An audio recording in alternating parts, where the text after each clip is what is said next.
सब Indian ship को लेके खबर आ रही है। गल्फ ऑफ ओमान के पास दिस इंडियन शिप नोरली करके, if I am not wrong, वो हिट हुआ है और वो अभी सिंक हो चुका है। ये यमन के पास हिट हुआ है और इसमें ये इंडियन फ्लैगशिप था, और ये यमन के पास हिट हुआ तो ये शायद हूतियों ने हिट किया या ईरान ने हिट किया है, ये तो मैं अभी नहीं बता सकता, यमन या हूतियों ने हिट किया। इस पे 13 सेलर थे, एक मिसिंग है, 12 को रेस्क्यू कराया गया है। 13 में से एक यमनी था, बाकी इंडियन थे। Ship is down, ship is gone, but एक सेलर मेरे पास, शायद I have the name of the ship, I am not, if I can get it still, क्या नाम था यार शिप का, my teammate send me the name, Faizi Nurli Olia. ये रेड सी में मुझे लगता है ये हूतियों का काम है, ये हूतियों का काम है, 13 nautical miles from the port of Yemen. Faizi Nurli Olia Indian flagship था ये। इसमें 13 लोग थे, 12 इंडियन थे, एक यमनी था। यमन के आसपास ये हिट हुआ, 13 नॉटिकल माइल्स, ये कार्गो शिप था, ये टैंकर नहीं था, but the ship unfortunately is down. हमारे करीब 12-13 भाई रेस्क्यू हो गए, एक का पता नहीं है। I hope we don't get the good news, but ये हूतियों का काम है। अब हूती किसके लिए काम करते हैं साहब? हूती किसके लिए काम करते हैं? ईरान के लिए। हूती किसके लिए काम करते हैं? हूती तो ईरान के लिए काम करते हैं ना। तो जब तक ईरान ने नहीं कहा कि हिट शिप करेंगे क्या? और हूतियों को आजकल कौन चला रहा है? हूतियों को आपके चला रहे हैं आईआरजीसी के मिलिट्री कमांडर। तो किसी आईआरजीसी के मिलिट्री कमांडर ने शिप को आइडेंटिफाई किया और टारगेट किया। तो मुबारकबाद ये देना चाहता हूं कि भारत का शिप पहली बार बारबर मंडेल की तरफ से टारगेट हुआ है, ईरान ने करवाया। जी हाँ, ये ईरान ने शिप टारगेट करा है, और मैं आपको बोल रहा था कि एक दिन ये जरूर आएगा। अब आज ही बोल रहा हूं, अगर पुश कम्स टू शव एक दिन आपको पता लगे इनकी मिसाइलें हमारी तरफ आ रही है, डोंट बी सरप्राइज्ड। ये कर सकते हैं, कुछ भी कर सकते हैं, मुल्ला रजीम कुछ भी कर सकती है। तो इसको देख के मेरा जरा खून जल रहा है कि why are you targeting our ships? हमारे शिप्स का कोई लेना देना नहीं है। जो अमेरिका का शिप तुम्हारे ब्लॉकेट, तुम्हारी बत्ती बंद करे हुए बैठा है, मर्दे मुजाहिदो जाकर उसको टारगेट करो, उसको टारगेट करो ना। अमेरिका का शिप बैठा है ना वहां, एयरक्राफ्ट कैरियर है, बता में वो ट्रिपोली है, एक और आ रहा है, तो उसको टारगेट करो ना। ये हमारे शिप को क्यों टारगेट करो? हमारा तो कार्गो शिप है भाई, हमारा तो मिलिट्री से लेना देना नहीं। अगर तुम में वाकई जहादी हो तो उस शिप को टारगेट करो। वहां अमेरिकन तुम्हारे बाप बैठे हैं, उनको टारगेट करके देखो।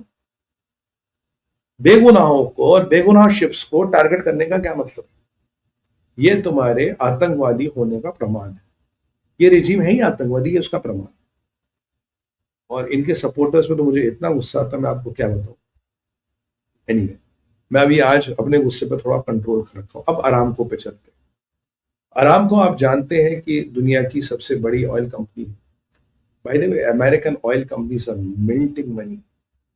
Chevron and Exxon Mobil, highest, I think Chevron में they got the highest profit ever since existence, अब तक का highest profit. They are minting money, boss, minting billions and billions of dollars of profit. और Aramco की हालत खराब हो रही है। सऊदियों का जीडीपी 5% गिर चुका है। रास लाफान अब भी बंद, अरामको की कुछ रिफाइनरी अब भी बंद है। और अरामको के सीईओ ने, वैसे चेयरमैन उसका मोहम्मद बिन सलमान है, और उनके सीईओ ने एक बड़ी इंटरेस्टिंग बात बोली है। उन्होंने बोला है कि धीरे धीरे ये जो गल्फ वॉर है, इसका इम्प्लीकेशन हम ग्लोबल इकोनॉमी पे पड़ने वाला है। पहले गल्फ की इकोनॉमी बर्बाद कर ही रहा है, सऊदी की तो बर्बाद कर ही चुका, गल्फ की कर रहा, और ये अब पूरा ग्लोबल इकोनॉमी पे इसका इम्पैक्ट पड़ने वाला है। पूछो कैसे?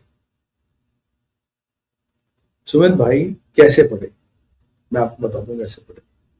देखिए, according to the CEO of Aramco, एक हफ्ते में 100 million barrels of oil in a week. कितना? 100 million barrels of oil in a week got disrupted. हम बेच नहीं पा रहे।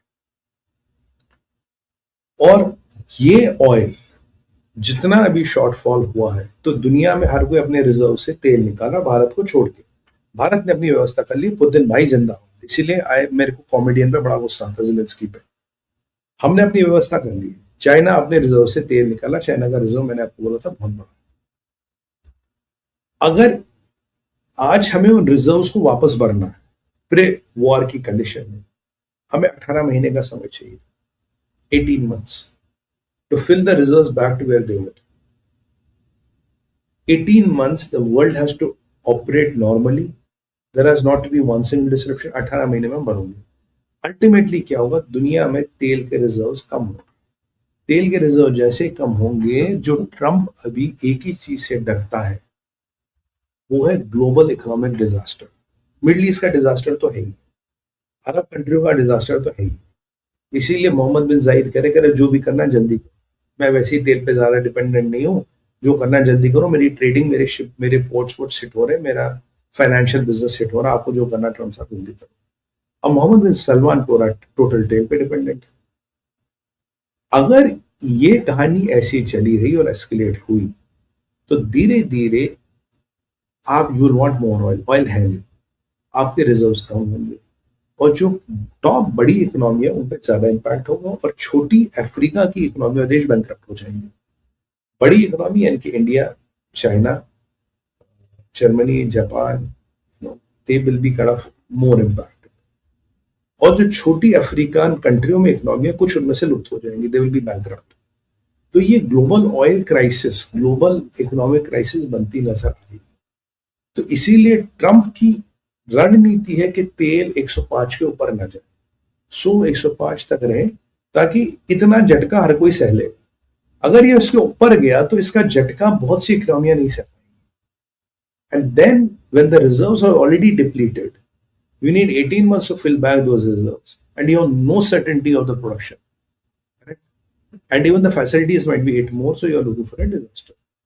इसीलिए जो 50 साल पुराना कैंसर था वो शरीर में इतना फैल गया कि अब आपको पता नहीं किस अंग की वाट लगी, कितने अंगों पे आपको ऑपरेशन कर करके कैंसर की सलाह निकालनी पड़ेगी। मतलब जो ट्रम्प कहता है कि 50 साल से कैंसर अनअटेंडेड रहा, ही इज राइट। ये 50 साल से जो कैंसर दुनिया ने अनअटेंडेड छोड़ा, अब ये दुनिया की वाट लगा, और ये बिल्कुल आपको बोलेंगे कि we will kind of hit you, we will come and take you down, and that is where the problem is. And ये परिस्थिति बर्फ और खत्म होगी। और आपको पता है दुनिया में झटका कब लगेगा? दुनिया के तेल मार्केट में झटका लगने वाला चाइना। क्यों? चाइना जैसे ही तेल खरीदने मार्केट पहुंचेगा, तेल की कीमतें बढ़ेगी, और चाइना तेल खरीदने पहुंचेगा मार्केट में अमेरिका के मिड टर्म से थोड़ा पहले, क्योंकि मिड टर्म के पहले वो चाहता तेलों में और उछाल। चाइना आपको क्या बेवकूफ लग रहा है? with the dying economy they are, why are they depleting their reserves? They are not depleting reserves to help the world, no, they are depleting the reserves. At the right point of time they will start buying, and the world will not have enough demand for that. अब भारत का देखिए, 100 million barrels per day,